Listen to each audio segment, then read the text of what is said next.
जय श्री कृष्णा, राधे राधे। आप सभी भक्तों का आपके अपने YouTube चैनल श्री कृष्ण दीवानी में हार्दिक स्वागत है।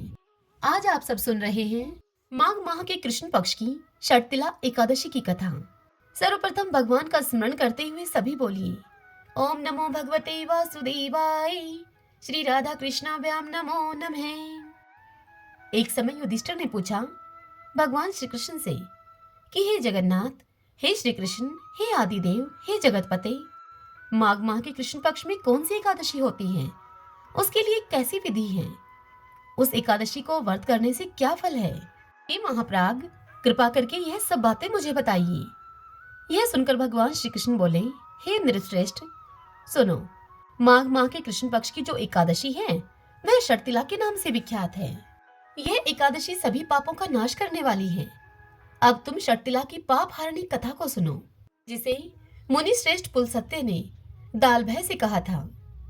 दाल भय ने पूछा, हे ब्राह्मण, मृत्युलोक में आए हुए प्राणी प्राय पाप कर्म करते रहते हैं, उन्हें नरक में न जाना पड़े, इसके लिए कौन सा उपाय है, यह बताने की कृपा कीजिए। तब पुलसत्य जी दालंभे से बोले, हे महाभाग, तुमने यह बहुत अच्छी बात पूछी है। यह तुम्हें मैं बतलाता हूँ, तुम ध्यान पूर्वक सुनो। माघ मास आने पर मनुष्य को चाहिए कि वह नहा धोकर पवित्र होकर अपनी इंद्रियों को संयम में रखते हुए काम, क्रोध, अहंकार, लोभ और चुगली आदि बुराइयों को त्याग दे। हे देवादिदेव, भगवान का स्मरण करके जल से पैर धोकर भूमि पर पड़े हुए गोबर का संग्रह करें, उसमें तिल और कपास छोड़कर 108 पिंडिकाएं बनाएं। फिर माघ में जब आद्रा या मूल नक्षत्र आए तब कृष्ण पक्ष की एकादशी का व्रत करने के लिए नियम ग्रहण करें। भली भांति स्नान करके पवित्र होकर शुद्ध भाव से देवादिदेव श्री विष्णु की पूजा करें। कोई भूल हो जाने पर श्री कृष्ण का नाम का उच्चारण करें। रात को जागरण और होम करें। चंदन, अर्गजा, कपूर, नैवेद्य आदि सामग्री से शंख, चक्र और गदा आदि धारण करने वाले देव देवेश्वर श्री हरि की पूजा करें। तत्पश्चात भगवान का स्मरण करके बारंबार श्री कृष्ण नाम का उच्चारण करते हुए कुम्हड़े, नारियल अथवा बिजोरे के फल से भगवान को विधि पूर्वक पूज कर उनको अर्घ्य दे।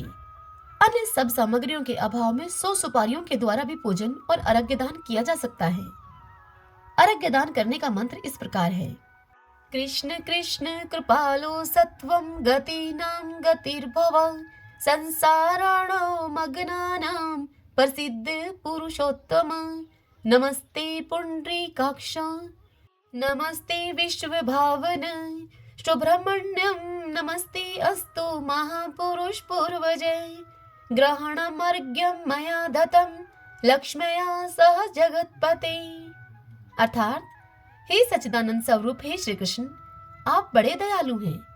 हम आश्रयहीन जीवों के आप आश्रयदाता होइए। हे पुरुषोत्तम, हम संसार समुद्र में डूब रहे हैं, आप हम पर प्रसन्न होइए। हे कमल नयन, आपको नमस्कार है। हे विश्वभावन, आपको नमस्कार है। हे सुब्रमण्यम, हे महापुरुष, हे सबके पूर्वज, आपको नमस्कार है। हे जगतपते, आप लक्ष्मी जी के साथ मेरा दिया हुआ यह अर्घ्य स्वीकार करें। तत्पश्चात ब्राह्मण की पूजा करें, उसे जल का घड़ा दान करें, साथ ही छाता, जूता और वस्त्र भी दान दें। दान करते समय ऐसा कहें, इस दान के द्वारा भगवान श्री कृष्ण मुझ पर प्रसन्न हों। अपनी शक्ति के अनुसार श्रेष्ठ ब्राह्मण को काली गौ का दान करें। हे द्विजश्रेष्ठ, विद्वान पुरुष को चाहिए कि वह तिल से भरा हुआ पात्र भी दान करे। उन तिलों के बोने पर उन तिलों से जितनी शाखाएं पैदा हो सकती हैं, उतने 1000 वर्षों तक वह मनुष्य स्वर्गलोक में प्रतिष्ठित होता है। तिल से स्नान करें, तिल का उपटन लगाएं, तिल से होम करें, तिल मिलाया हुआ जल पिए, तिल का दान करें और तिल को भोजन के काम में लें। इस प्रकार 6 कामों में तिल का उपयोग करने से यह एकादशी षटतिला एकादशी कहलाती है, जो कि समस्त पापों का नाश करने वाली है। श्रीमन नारायण नारायण हरि हरि, भजमन नारायण नारायण हरि हरि। सूत जी मुनियों से एकादशी व्रत का महात्म्य बताते हुए उनसे कहते हैं कि हे मुनियों, अब आप एकादशी व्रत का महात्म्य सुनिए। एकादशी का व्रत मोक्ष प्रदाता है। एकादशी चाहे शुक्ल पक्ष की हो या फिर कृष्ण पक्ष की, उस दिन अन्न नहीं खाना चाहिए। जो एकादशी के दिन अन्न खाता है वह तो अपना समस्त जीवन नष्ट करता है। एकादशी व्रत के इच्छुक को चाहिए कि दशमी और द्वादशी को भी एक ही समय भोजन करें। एकादशी व्रत का महात्म्य जानने की इच्छा एक बार राजा पृथु ने नारद जी से प्रकट की। तब नारद जी ने राजा पृथु को जो कुछ बताया वही मैं आप सबसे कहता हूँ। नारद जी राजा पृथु से कहने लगे कि हे राजन, गंगा के समान कोई तीर्थ नहीं, माता के समान कोई गुरु नहीं, विष्णु भगवान के समान कोई देव नहीं और अन्न न खाने के समान कोई तपस्या नहीं, शांति के समान संसार में कोई सुख नहीं, सत्य के समान कोई ज्योति नहीं और कार्तिक मास के समान कोई मास नहीं, ज्ञान से बढ़कर कोई लाभ नहीं और एकादशी के समान अन्य कोई व्रत नहीं। व्रत करने वाले को चाहिए कि प्रातः काल उठकर भगवान का पूजन करे, पुराणों की कथा सुने और रात्रि को जागरण करे। अब आप इस संबंध में एक प्राचीन कथा है, वह आपसे कहता हूँ, आप उस कथा को ध्यान पूर्वक सुनिए। हे राजन, नर्मदा नदी के तट पर गालव मुनि का एक बड़ा ही शोभायुक्त और मनोरम आश्रम था। उनका पुत्र भद्रशील भगवान विष्णु का परम भक्त था। भद्रशील अपने मित्रों के साथ भगवान की मूर्ति को बनाकर भगवान की पूजा किया करता था। उसके मित्र भी भगवान की पूजा करते थे। तत्पश्चात वह भद्रशील अपने मित्रों को यह उपदेश देता था कि वे सब एकादशी का व्रत भी किया करें। अपने पुत्र के उस चरित्र को देखकर एक बार गालो मुनि ने अपने पुत्र से बड़े ही स्नेह पूर्वक पूछा कि हे पुत्र, तुम हर समय भगवान विष्णु की पूजा अर्चना में लगे रहते हो। इतना ही नहीं, तुम अपने मित्रों को भी प्रेरित करते हो पूजा करने के लिए। यह उपदेश तुम्हें किसने दिया? यह सुनकर भद्रशील ने सर्वप्रथम अपने पिता को नमन किया और बड़े ही श्रद्धा भाव से युक्त होकर उसने अपने पिता से कहा कि पिताश्री, मैं आपसे अपने पूर्व जन्म का वृतांत बतलाता हूँ। हे पिताश्री, पूर्व जन्म में मैं चंद्रवंश में धर्मकीर्ति नाम का राजा था। मैंने दत्तात्रेय जी से शिक्षा ली थी। उस जन्म में मैंने 1000 वर्षों तक शासन किया, किंतु जीवन के उत्तरार्ध में दुर्भाग्यवश मैं बुरी संगत में पड़ गया। वेद मार्ग को छोड़कर मैं पाखंड के मार्ग पर चल पड़ा। जब मेरा आचरण बिगड़ा तो मेरी प्रजा का आचरण बिगड़ते भी देर न लगी। एक दिन मैं शिकार खेलने के लिए गया हुआ था वन में। उस दिन मैं भूखा प्यासा ही रहा। घूमते घूमते मैं नर्मदा नदी के तट पर जा पहुंचा। संयोगवश उस दिन एकादशी की तिथि थी। वहां पर अनेक वैष्णव भगत भगवान का कीर्तन कर रहे थे। मैं भूखा प्यासा वहीं पर पड़ा रहा और रात्रि भर कीर्तन सुनता रहा, क्योंकि भूख के कारण मुझे नींद नहीं आ रही थी। प्रातः होने पर इधर उनका कीर्तन समाप्त हुआ और उधर मेरे प्राण निकल गए। यमदूत अब मुझे लेकर चित्रगुप्त जी के पास जा पहुंचे। तब चित्रगुप्त ने यमराज से कहा कि इसने बहुत सारे पाप किए हैं, किंतु एकादशी के बाद इसके प्राण निकले हैं, इसलिए यह सभी पापों से मुक्त हो गया है। यह सुनते ही स्वयं यमराज ने मुझे प्रणाम किया और फिर अपने दूतों को बताया कि एकादशी का व्रत करते हुए जिसके भी प्राण निकले हों, वह तो स्वर्ग का अधिकारी होता है। जो कोई अनजाने में भी एकादशी का व्रत करता है, उसके सभी पाप नष्ट हो जाते हैं। इसके बाद हे पिताश्री, मुझे एक सुंदर विमान में बिठाकर स्वर्ग भेज दिया गया और उसके बाद हजारों वर्षों तक इंद्रलोक और विष्णुलोक में निवास करने के बाद अब मैंने आपके यहाँ पर जन्म लिया है। राजा पृथु से इतनी कथा सुनाते हुए नारद जी आगे बोले कि हे राजन, एकादशी व्रत की महिमा तो अपार है। जो भी श्रद्धा भक्ति से इस कथा को पढ़ता है अथवा सुनता है, उस मनुष्य के सभी पाप नष्ट हो जाते हैं और समस्त सुखों को भोग कर वह अंतकाल में वैकुंठ का अधिकारी होता है। श्रीमन नारायण नारायण हरि हरि, भजमन नारायण नारायण हरि हरि। एकादशी व्रत और एकादशी पारण में राजा अम्बरीश की यह कथा आवश्यक रूप से सुननी चाहिए। अनंत पुण्य फल की प्राप्ति होती है। वैवस्वत मनु के परपौत्र और राजश्री नाभाग के पुत्र हैं महाराज अम्बरीश। यह महाराज अम्बरीश सप्त द्वीपवती संपूर्ण पृथ्वी के स्वामी थे और उनके ऐश्वर्य की संसार में कोई तुलना नहीं थी।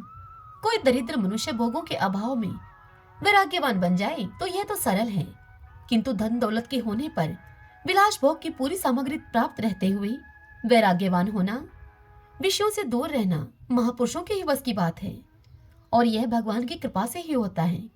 थोड़ी संपत्ति और साधारण अधिकार भी मनुष्य को घमंडी बना देते हैं, किंतु जो भाग्यवान ऐशरण या फिर शरण दीनबंधु भगवान के चरणों का आश्रय ले लेते हैं, जो उन मायापति श्री हरि की रूप माधुरी का सुधा स्वाद पा लेते हैं, माया की मादकता उन्हें रूखी लगती है, मोहन की मोहिनी जिनके प्राण मोहित कर लेती है, माया का ओछापन उन्हें लुभाने में असमर्थ हो जाता है।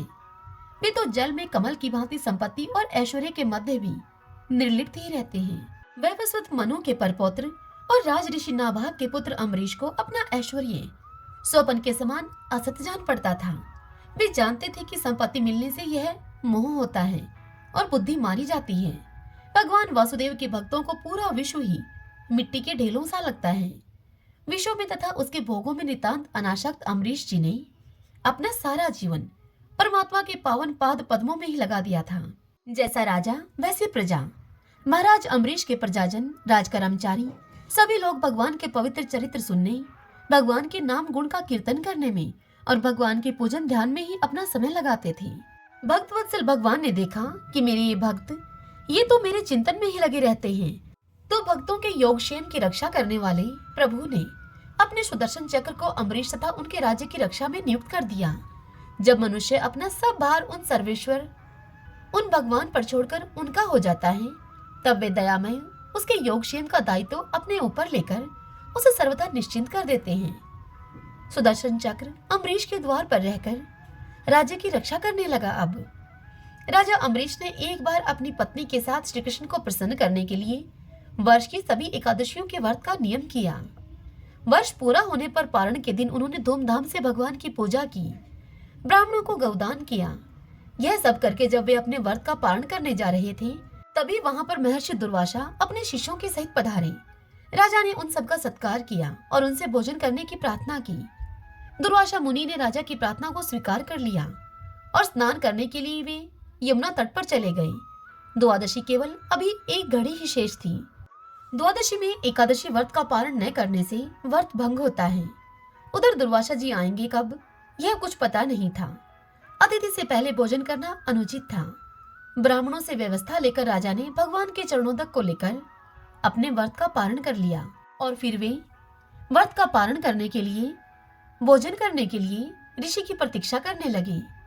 दुर्वासा जी ने स्नान करके लौटते ही तपोबल से राजा के पारण करने की बात को जान लिया। वे अत्यंत क्रोधित हुए कि मेरे भोजन करने से पहले ही इसने क्यों पारण किया। उन्होंने मस्तक से एक जटा उखाड़ ली और उस जटा को जोर से पृथ्वी पर पटक दिया। उससे कालाग्नि के समान कृता नाम की एक भयानक राक्षसी निकली। वह राक्षसी तलवार लेकर राजा को अब मारने के लिए दौड़ी। राजा ज्यों के त्यों खड़े रहे, उन्हें तनिक भी भय नहीं लगा। सर्वत्र सब रूपों में भगवान ही है। यह देखने वाला भगवान का भक्त भला कहीं अपने ही दयामयी स्वामी से डर सकता है क्या। राजा अम्बरीश को तो कृत्या भी भगवान का ही रूप दिखी, परंतु भगवान का सुदर्शन चक्र तो भगवान की आज्ञा से पहले से ही राजा की रक्षा में नियुक्त था।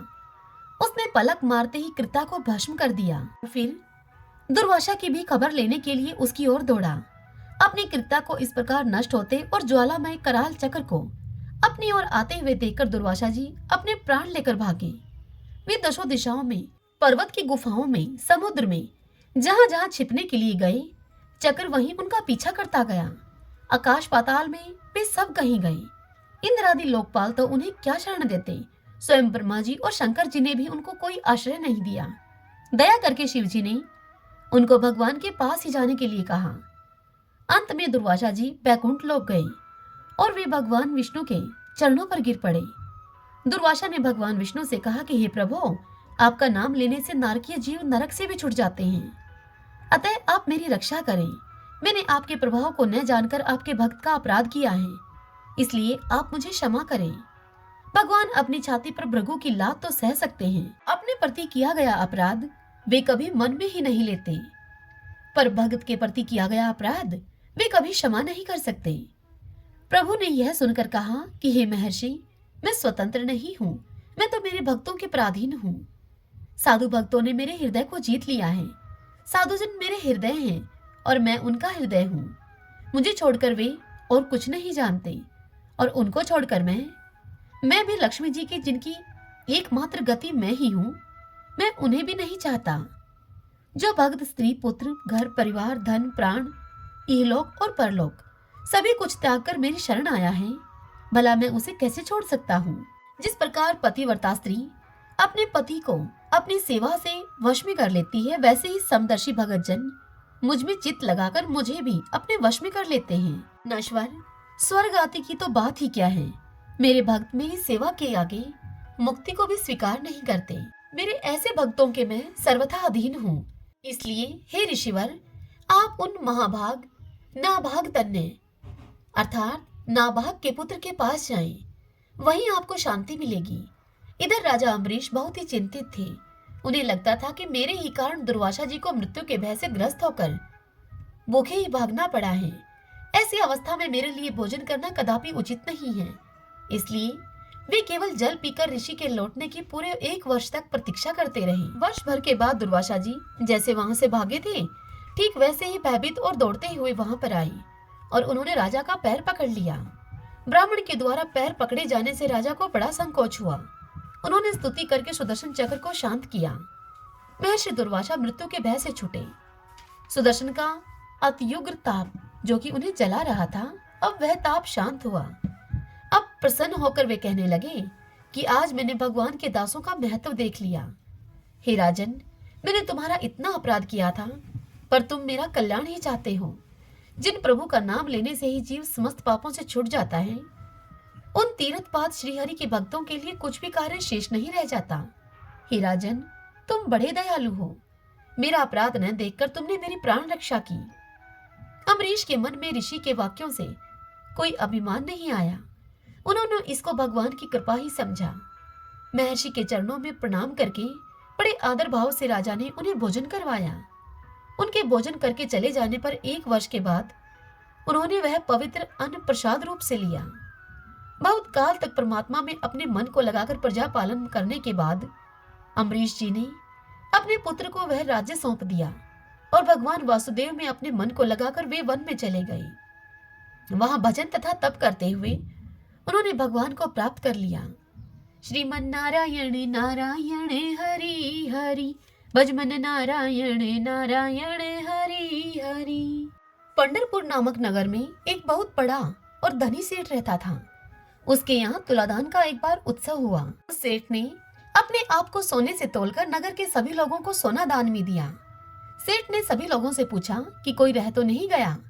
तब लोगों ने कहा कि श्री नामदेव जी भगवान के बड़े ही प्रेमी संत हैं, बस वे ही रह गए हैं। तब सेठ ने लोगों से कहा कि उन्हें बुलाकर लाओ यहाँ। सेठ के नौकर मुनीम उसको बुलाने के लिए गए। तब संत नामदेव जी उन सब से कहने लगे कि भाई, दान ब्राह्मणों को दो, हमें कुछ भी दान धर्म नहीं चाहिए। यह कहकर बड़भागी श्री नामदेव जी ने पहली और दूसरी बार लोगों को वापस लौटा दिया और उनके साथ जाने के लिए उन्होंने उनसे मना कर दिया। किंतु जब तीसरी बार लोग उनको बुलाने के लिए गए, तब उन्होंने सेठ का अति आग्रह देखकर वे सेठ के घर पर आए और सेठ से वे बोले कि तुम बड़े भाग्यशाली हो, कहो तुम्हें हमसे क्या कहना है, क्या चाहते हो हमसे। तब सेठ जी ने श्री संत नामदेव जी से कहा कि आप मेरे द्वारा दिए गए कुछ धन को स्वीकार कीजिए, जिससे कि मेरा कल्याण हो। यह सुनकर संत नामदेव जी ने सेठ से कहा कि तुम्हारा कल्याण तो हो गया, अब मुझे कुछ देने की आपकी प्रबल इच्छा है तो दीजिए। उन संत श्री नामदेव जी का एकमात्र प्रिय सर्वसवतो श्री गोविंद भगवान के चरणों की प्रिय श्री तुलसी हैं। संत नामदेव ने सेठ से कहा कि तुम मुझे इसके समान इसकी तुलना में दो। ऐसे श्री तुलसी के पत्ते में संत नामदेव ने आधा राम नाम अर्थात केवल रा लिखकर उस सेठ को पकड़ा दिया और उससे कहा कि इसके बराबर तोलकर मुझे दे दो। तब सेठ ने बड़े ही अभिमान पूर्वक संत नामदेव से कहा कि महाराज, क्यों हंसी करते हो मेरी? इतने थोड़े से सोने का भला आप क्या करोगे? इतने सोने से आपका क्या होने वाला है? कृपा करके आप कुछ अधिक सोना लीजिए, जिससे कि मुझ दाता की भी हंसी न हो। तब संत नामदेव ने उस सेठ से कहा कि इसके बराबर सोना तोलकर तो देखो, फिर देखो क्या विचित्र खेल होता है। यदि तुम इसके बराबर पूरा करके सोना मुझे दे दोगे तो मैं तुम पर प्रसन्न होऊंगा। यह सुनकर सेठ जी एक तोलने का छोटा सा कांटा ले आई और उसके ऊपर तुलसी पत्र को रखा और दूसरी ओर सोना चढ़ाना आरंभ किया। उस समय बड़ा विचित्र आश्चर्य हुआ। सोने का ढेला तुलसी पत्र से बराबर नहीं हुआ। सेठ जी अब तोलते तोलते बड़े उदास हो गए। सेठ जी अब सोचने लगे कि जिससे 5-7 मन सोना तोला जा सके, ऐसा बड़ा तराजू सेठ ने वहां पर मंगवाया। उस पर एक और तुलसी पत्र और दूसरी ओर घर भरकर एक संपूर्ण सोना चांदी आदि रखे। पूरा न पड़ने पर जाति कुटुंब वालों के घरों से ला ला कर भी उस सेठ ने बहुत सा धन वहां रख दिया तराजू पर। किंतु अब भी वह समस्त सोना तुलसी पत्र के बराबर नहीं हुआ। श्री राम नाम लिखित तुलसी पत्र के महत्व को देखकर घर के सभी स्त्री पुरुषों के समेत सेठ जी को बड़ा ही शोक और दुख हुआ। श्री नामदेव जी ने विचार किया कि अभी इन्हें तुलसी पत्र और श्री राम नाम की महिमा का पूरा अनुभव नहीं हुआ है। इसलिए श्री नामदेव जी उस सेठ से बोले कि आप लोगों ने जितने व्रत, दान और तीर्थ स्नान आदि पुण्य कर्म किए हों, उनका संकल्प करके इस तराजू पर वह जल डाल दीजिए। तब सभी लोगों ने अपने पुण्यों का स्मरण कर करके संकल्प पढ़कर वह जल डाला, पर इस उपाय के करने से भी काम न चला। जिस पलड़े पर तुलसी पत्र रखा था वह पलड़ा ज्यों का त्यों रहा, वह भूमि से तनक भी न उठा। यह देखकर सभी लोग अब लज्जित हो गए और प्रार्थना करने लगे कि इतना ही ले लीजिए।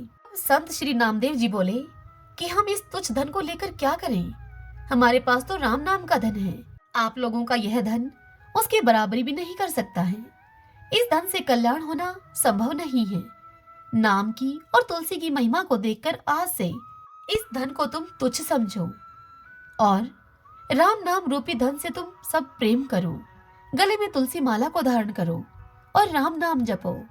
यह कहकर संत श्री नामदेव जी ने सबके हृदय में भक्ति का भाव भर दिया। सबकी बुद्धि प्रेम रस में भीग गई। श्रीमन नारायण नारायण हरि हरि, भजमन नारायण नारायण हरि हरि। एक बार भगवान श्री हरि के मन में यह उमंग उठी कि श्री नामदेव जी की एकादशी व्रत की निष्ठा का परिचय लिया जाए। ऐसा विचार करके उन्होंने एक अत्यंत दुर्बल ब्राह्मण का रूप धारण किया।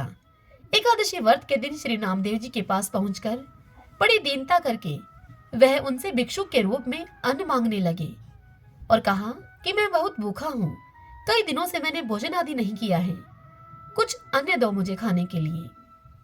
तब श्री नामदेव जी ने उनसे कहा कि आज तो एकादशी है, दूध फलाहार आदि आप कर लीजिए, मैं अन्न नहीं दूंगा आपको। कल प्रातःकाल जितनी इच्छा हो उतना अन्न का आहार कर लीजिएगा। दोनों अपनी अपनी बात पर बड़े भारी हट करके बैठे रहे। इस बात का शोर अब चारों ओर फैल गया। अब लोग वहां पर इकट्ठा हो गए और श्री नामदेव जी को समझाने लगे कि इस भूखे ब्राह्मण पर आप क्रोध क्यों करते हो, तुम इनकी बात मान जाओ ना, इसे कुछ अन्न का आहार दे दो खाने के लिए। लोगों के कहने पर भी श्री संत नामदेव जी नहीं माने। एकादशी की तिथि के दिन के चौथे पैर के बीत जाने पर भूखे ब्राह्मण देव ने इस प्रकार से अपने पैर फैला दिए मानो कि वह मर गया हो। गांव के लोग श्री नामदेव जी के भाव को नहीं जानते थे, इसलिए उन लोगों ने नामदेव जी के सिर पर अब ब्राह्मण हत्या लगा दी और उनको समाज से बहिष्कृत कर दिया। पर नामदेव जी बिल्कुल भी चिंतित नहीं हुए। अपने नियम के अनुसार संत नामदेव जी जागरण और कीर्तन करते हुए उन्होंने इस प्रकार से अपनी रात्रि बिताई। प्रातःकाल एक चिता बनाकर उस ब्राह्मण के मृतक शरीर को उस चिता के ऊपर अपनी गोद में लेकर वहां बैठ गए। उनके मन में वहां चिता पर बैठे हुए ऐसा भाव था कि इस ब्राह्मण हत्या रूपी इस शरीर को मुझे रखकर क्या करना है, इस शरीर को तो भस्म कर देना ही उत्तम है। उसी समय भगवान वहां प्रकट हो गए और मुस्कुराते हुए संत नामदेव से कहने लगे कि मैंने तो तुम्हारी परीक्षा ली थी। एकादशी व्रत के प्रति तुम्हारी सच्ची निष्ठा देखकर मेरा मन बहुत प्रसन्न हुआ, मुझे बड़ा सुख हुआ। इस प्रकार दर्शन देकर भगवान अंतर्ध्यान हो गए। लोगों ने जब यह लीला देखी तो श्री नामदेव जी के चरणों में आकर गिर गए और वह सब भी भगवान के इस चरित्र को देखकर उनके भक्त हो गए। श्रीमन नारायण नारायण हरि हरि, भजमन नारायण नारायण हरि हरि। आशा करती हूँ आज की यह व्रत कथा आपके लिए उपयोगी सिद्ध होगी। आज की यह कथा आपको कैसी लगी, इस वीडियो को लाइक करके और कमेंट बॉक्स में ओम नमो भगवते वासुदेवाय लिखकर आप मुझे अवश्य बताइए। हरे कृष्णा।